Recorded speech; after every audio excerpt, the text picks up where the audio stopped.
So recently I have given away a lot of loops and MIDI for free in the last couple of videos, and today we got to do it again. And if you do like this loop, I did drop a new loop kit called Waves. It has loops that are very similar to this. I'll leave a link in the description to that as well. You can preview the loops before grabbing it, and then I want to break down how I made it and how I made this beat. But make sure to stay for the whole video. You know what I mean? You could download the loop and leave, but honestly, like, just watch the whole video. I break it down. It's a cool video, so you just get to watch someone else make a beat. I don't know. All right, so the first thing I want to do is let you guys hear the full beat.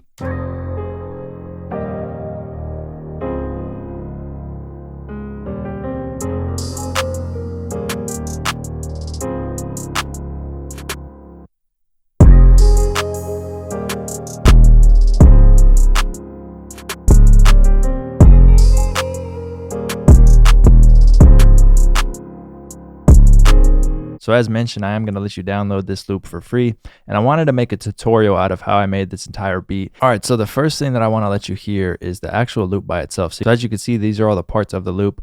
This is the actual loop. I'm going to let you hear the finished loop. I think I pitched it down. Yeah, I went down by about 2 semitones, so the original is going to be a bit higher, but here's the loop by itself.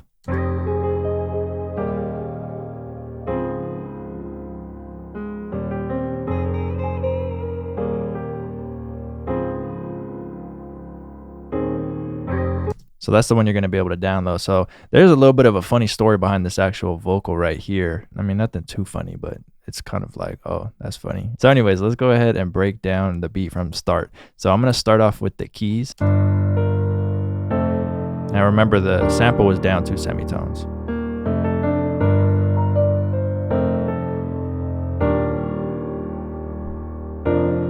All right, so as you can see, it's basically 3 chords, right? Let me go ahead and highlight them. There's a 4th chord that you hear, the other green chords here, which I'll explain after. But these are just pretty much 3 pretty basic chords, but there's inversions going on. So what you'll see with this is actually these are going to be the same. It's the root notes that you see here, brought down another octave, right? And then all I did is add in a little bit of melody here, here, and here. And then there's a chord break right here before it drops in. So really it's just the 3 main chords with some inversions to it. So that's all I did for the chord progression, right? Just 3 chords, like I said, some inversions, a little bit of melody, and then I went ahead and did a cut right here and brought in an additional like transition chord, but it's a lot of the same notes that are in the other chords, right? So you could see, this note, this, it's the same chord here except for this note that changes that isn't here, right? Because you can see it's these 2. So this is actually in here. So the only note in this that's different is this one right here. So it's literally just the same chord over here, and then this gets brought in. And that is from this chord, which transitions into this chord because it contains the same note as well. So that kept the chord progression nice, pretty simple, nothing too crazy. And then for these, I can't really explain what I did, I guess, because it was on the guitar, but it's so simple that you'll just be able to really hear it. So let me go ahead and solo the guitar that I played. So I recorded it in sections. I think there's 3 different guitars. Right, and then the processing is going to be guitar rig. So if I take it off, so it's actually an EQ, guitar rig, and then a reverb. So without, that's just my normal guitar being played. That's just a DI signal. So what, 3 notes, right? Nothing crazy. And then the guitar 2. 1 note and a slide up. And then where else? I think there's one more guitar part we have right here. This is the only actual like guitar lick that I feel like I played that was decent compared to these 2 because it's just a couple notes. So then we got this one, which is more advanced. Nothing crazy, but more advanced than this.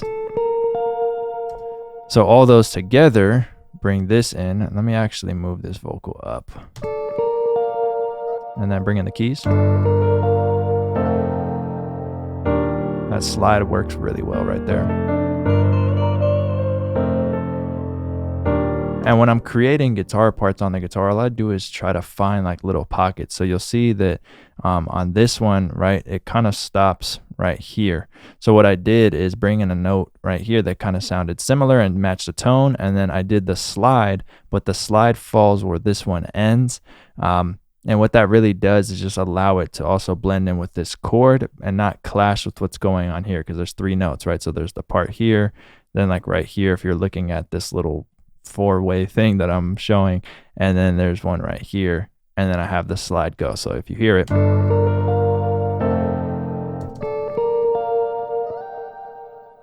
and it kind of just helps out. Then we get into, let me make sure I covered all the guitars. There's a fourth guitar over here. It should be the same, actually. Yeah, this one's the same. It's just brought down an octave, or this one's actually pitched up, sorry. So this goes up a whole octave. And then the normal sounds like this. So that's what actually got recorded. I forgot this one got brought up an entire octave.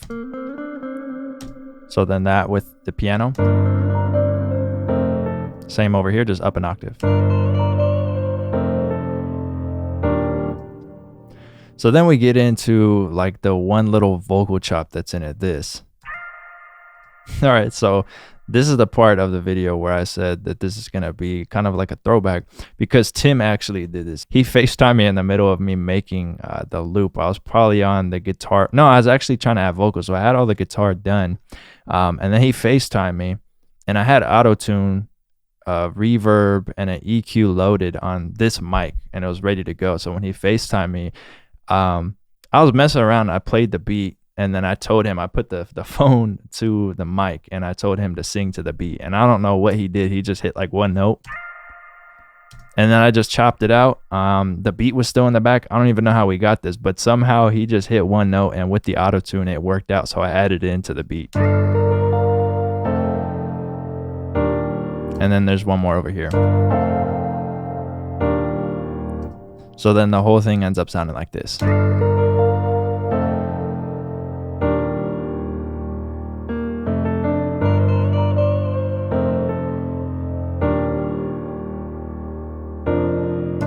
So shout out to him for that low vocal part. Now what I'm going to do is actually delete these, because like I said, I did pitch it up, so they're not going to match the 808 and the drums we have. So from here, all I did is render it out. I created this part for the hook, and then this part takes out, I think, let me see. This part over here looks more, I think, like this, right? I took out these guitars and whatnot. So the actual loop would look something like this, and then it gets rendered out. If we're gonna break it down from left to right, the intro is just that part that gets cut out, as well, with a few, like, less in it than the actual hook has. I don't even know what I'm saying right now. And then I took a one shot from the Producer Go bundle, which you guys can get. I'll leave a link in the description. It's the same bass I used in the last video, and I really like how this bass sounds. So let's go ahead and hear that.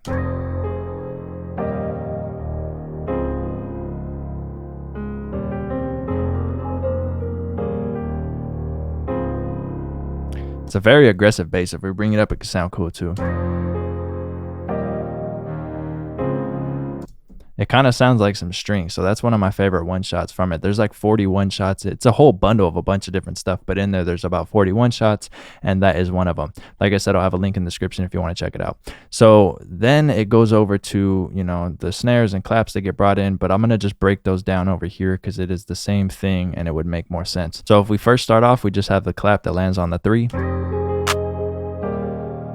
And then I'm going to bring in the hi-hat. I wanted to go with like a 2-step hi-hat with some pauses in it and then a bit of rolls. So I'll show you what I did for this. Right, so if we come over here and we just take this, you'll see that we could just have like a 2-step hi-hat going on, something like this. And all I did when I had this going was decided to take this one out here, and then I add in a quick little fill here and one here, right? So what that does is kind of give it more of a bounce. So the main part of the hi-hat is actually just right here, and then there's a bit of velocity going on. So I have a build up here to do these. You know, you could just come in here with 3rd step or 6th step, and then I like to use this tool right here, and you can just add them in like this, figure out what you want to do, highlight it, hold right click, yeah, and then drag up or drag down. And that's how you can get different stuff like that. And for these, I really just figure out, you know, where I want the rolls. I start off with the 2-step, give some space, and then I'll come in here. We could do like 3rd, and then I create these and just kind of get an idea for what I want the hi-hat to be.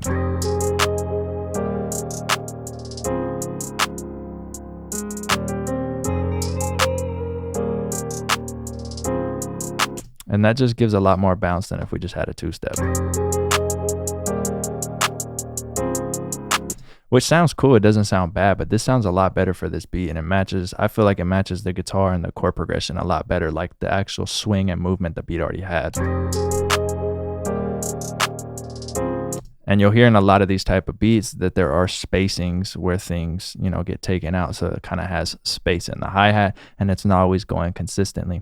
So that's what I did for the hi-hats. And then I have some open hi-hats, and those are just playing. I think I have it chopped up. Yeah, so you can like sit here. And to do that, all you need to do is go into the hi-hat, bring the attack down, sustain up, release down, and then you can control, right, how you want it to move. So when we do it like that, these little notes get played, and then we can have it play the full hi-hat here. So you'll see what it adds to it and actually makes it sound really crazy. And it's just following along with the open hi-hat, with the actual hi-hat, my bad. And then we have the snare. So the snare, I just did like a normal snare that kind of brings in some accent parts, which would be here. But then over here, I wanted to kind of give it like kind of something that catches your ear. So let's go ahead and hear this.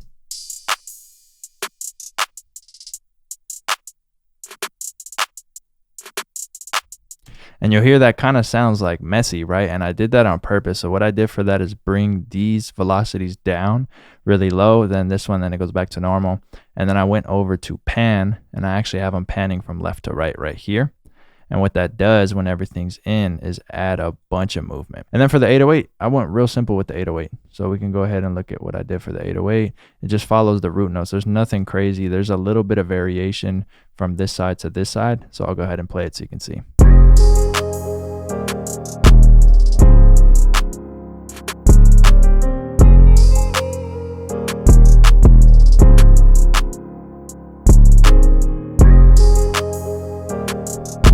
It's crazy how dope that vocal came out. It was literally just like a FaceTime, and then him hitting one note with some auto-tune, and it worked out.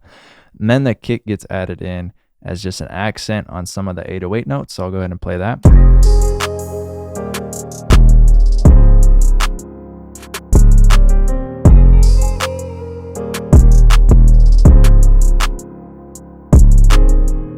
And it just leaves it real open. I like how this sounds. So after that, I haven't honestly structured the full thing yet. As you could see, it drops into the verse over here. But like I said, I was just creating this. The loop came out dope. I wanted to give it to you guys for free to download. So you could download this loop, make a beat to it, upload it to your beat store, sell some leases to it. But if you get a placement, we get a placement. Always got to say that. You know how it is. But all your normal beat sales that you get, don't worry about it. And yeah, this is the version I made to it. So hopefully you guys can make something crazy to it as well. Let's hear the full beat.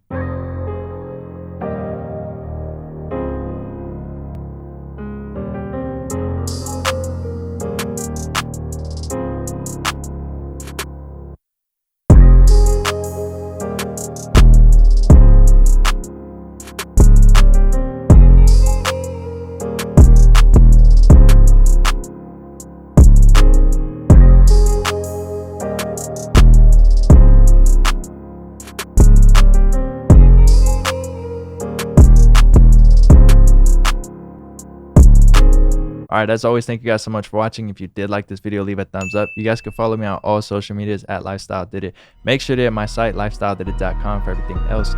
Other than that, subscribe to your boy, push notifications. Thanks.